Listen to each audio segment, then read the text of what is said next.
waxaa kala socon kartaa adiga oo soo booqda www.dalkatv.com. بسم الله الرحمن الرحيم. إن الحمد لله نحمده ونستعينه ونستغفره ونعوذ بالله من شرور أنفسنا ومن سيئات أعمالنا. من يهده الله فلا مضل له ومن يضلل فلا هادي له،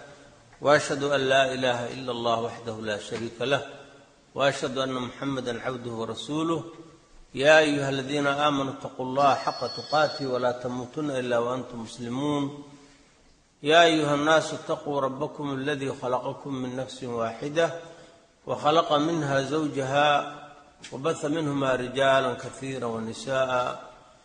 واتقوا الله الذي تساءلون به والأرحام إن الله كان عليكم رقيبا. أما بعد، فإن خير الكلام كلام الله،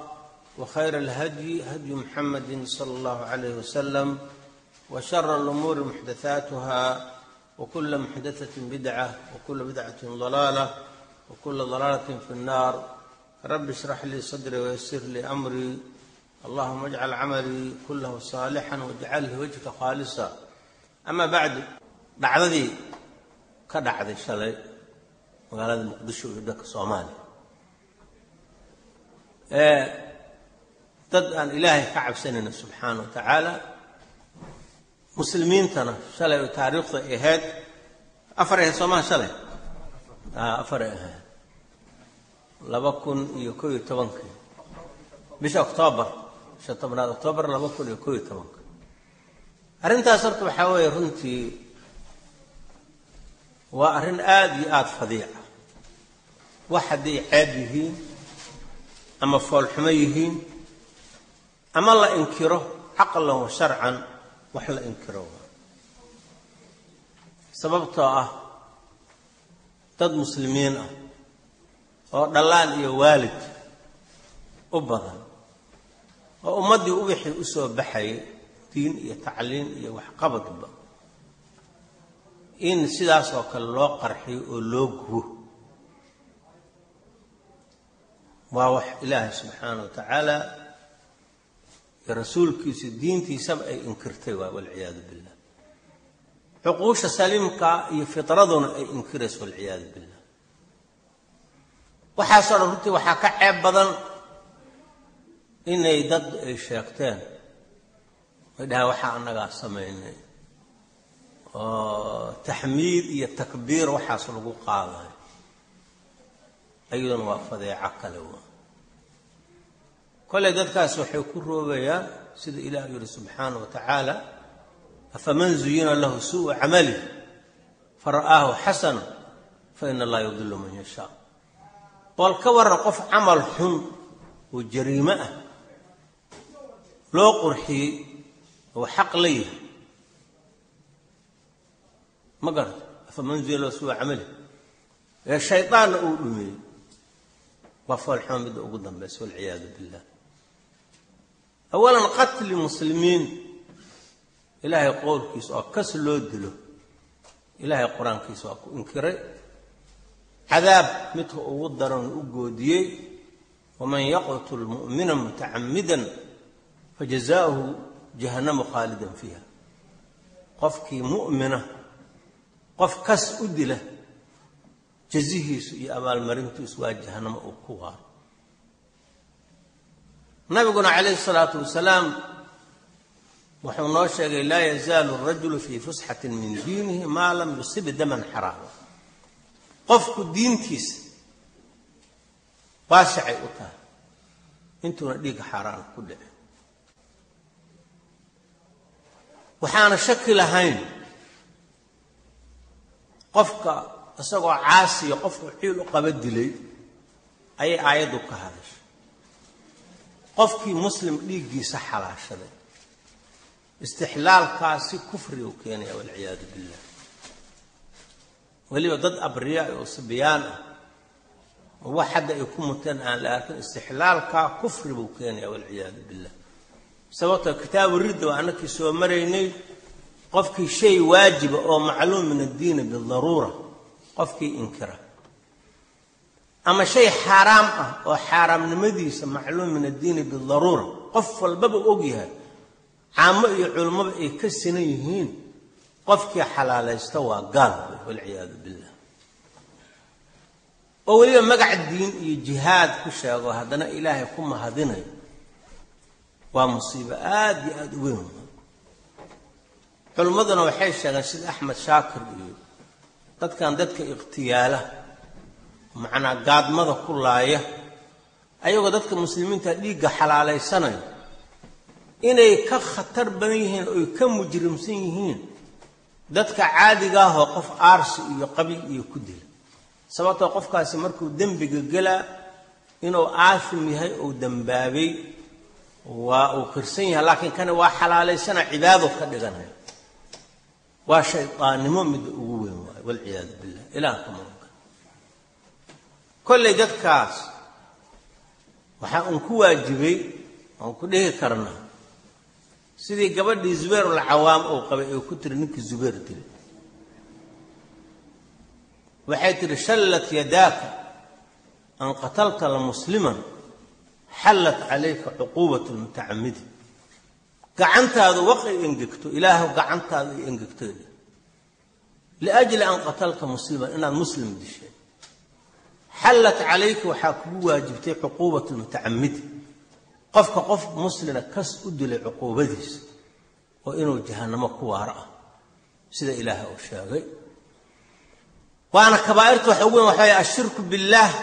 هي قتل النفس المحرمة هي الزنا مؤمنين تلا يحكسف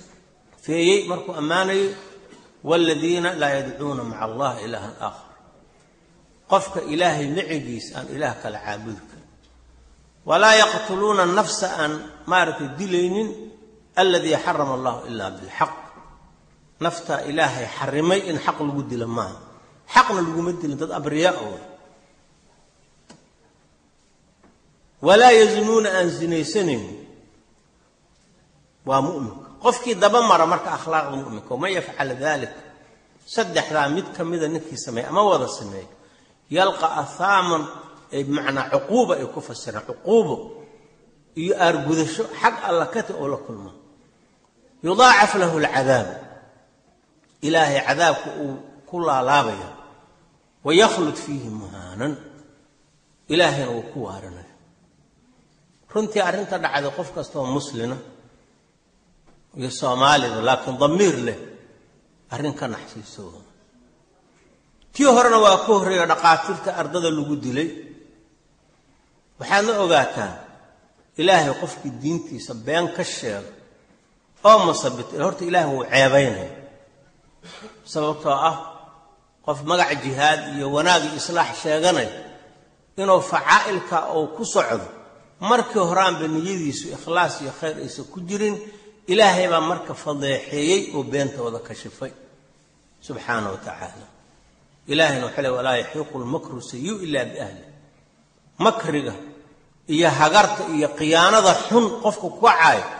dadkiisu uu dib ugu soo noqonayo maanta runtii waa la ciishaysan yahay cadawgii dadka u loogeen waayeel iyo hooyo iyo ilmo iyo qof walba waa ku ooysiin waana la bari waxaad moodaa libaax intuu raqdi shay hashi cidda dhalaysay ama cidda qofkii ugu rona dishay hadana bari waxa libaaxu qosol ee bari wuxuu leeyahay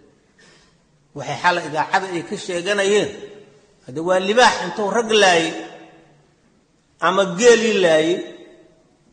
bari waxay oo dadka laga dilana ay maqlaayaan ninkii hashalahan oo maqlay awal nabi alayhi salatu wasalam inna mimma adraka an-nas min kalam an-nubuwwati al-ula dadku waxay ka soo gaareen hadalladii anbiyada waxa kamida ida lam tastahif asli' ma shi hadadan xishoonin ala ahad tafsireyn waxa rabta iska sameey ila qof xishoona ma tihid waxaas ilaahay lagu mahadsan yahay nin walba waxa uu sheegto adduun inaan saan kali aan ugu baxayn ilaahay cid sameeyay waa og yahay jariimadooda waa og yahay waana su'aalaya waana ka abaal marinaya fi dunya wal aakhirah waxaa marka halkan ka soo jeedinaa awalan tacsi ummada kastoo muslimka ah iyo dadka maaragtay dhaxiyada dadka ay ka dhinteen ilaahay dadkoodii meesha ku dhinteen oo naxariis ka dhigo oo shuhadaa oo ka dhigo shuhadaa dadkaas ah sababtoo nabigu wuxuu noo sheegay qofka gubtay iyo qofka labab inuu shahiid sheego ama dadka laayay dadkaas oo la baashiray kuwii soo maamulay kuwa ka raali ah kuwa ku qoslaaya waa mujrimiin cinda Allah wa cinda almuslimiin hor dadka waa u duceynayna ilaahay Soomaalida iyo muslimiinta arinta ka naxday khayr Allah siiyo dadkeenina Allah maarad u naxariisto ilaahayna subhanahu wa ta'ala badal khayr qab Allah nakala siiyo waxaan halkan ilaahay ka baryaynaa subhanahu wa ta'ala bi asmaa'i al-ula wa sifaatihi al-ula anagoo cisho sugayna dhibka iyo dulumka oo nahaysto qof kasto muslim oo Soomaali dadka waxa sameeyay iyo kuwa soo abaabulay iyo kuwa ka raali ilaahay inuu cuqubadooda soo dejiyo allahumma ihsihim adada waqtulhum badada wala tuqadir minhum ahada ilaa dadka arinta sameeyay ilaahu tirako mid Allah midna ilaahu ka tag ilaahay waxaan ka rajeynaa oo ka baryaynaa wax dhanayna qiileena dadka insha Allah ka bacdi ilaahay inuu soo qof ku salidin balaayada ay wadaan ilaahay inuu ku gadiyo wixii soo abaabulay wixii ka raali ah wixii ku riyaaqay waxa maamulaas la wada wixii muslim sheeganaya waxa sameeyay iyo gaalba wixii ka dambeeyay ilaahay ayaga ku gubo subhanahu wa ta'ala Sa'id ibn Jubayr markii oo Hajaaj ibn dulmiga ku dilo wuxuu dhahay اللهم لا تسلط بعدي احد غير حجاج قف ضمب اله كسلد اله وحان كبرينا عشان سوقنا وانا حيله وانا ظلمين ميل جيران منقان عدو كستي لقبسده حماقه كستي دينتاده اي كفسره wax kasto diinta dadkaaga waa ceebayeen ummadii waa ku ooyee ilaahu rabbi subhanahu wa ta'ala dadkay shalaalaayeen ka bacdi qofna ha ku salidina ayaga balaayo u ka إله بلايك إله هلاقوك إله هلبا ميل كفانين ومدى أي هلاقه وهياتك أديدين وهرسمة أي كدورين إله رحمة داؤه بيه ودد وناقصن أو توصن أو نبد إيمان أهرسيادنا إله نوه بيه وحي عذو وكالمينا ينا إلهي أيقان حقبت سبحانه وتعالى الله نور حريسته صلى الله على محمد وآله وصحبه وسلم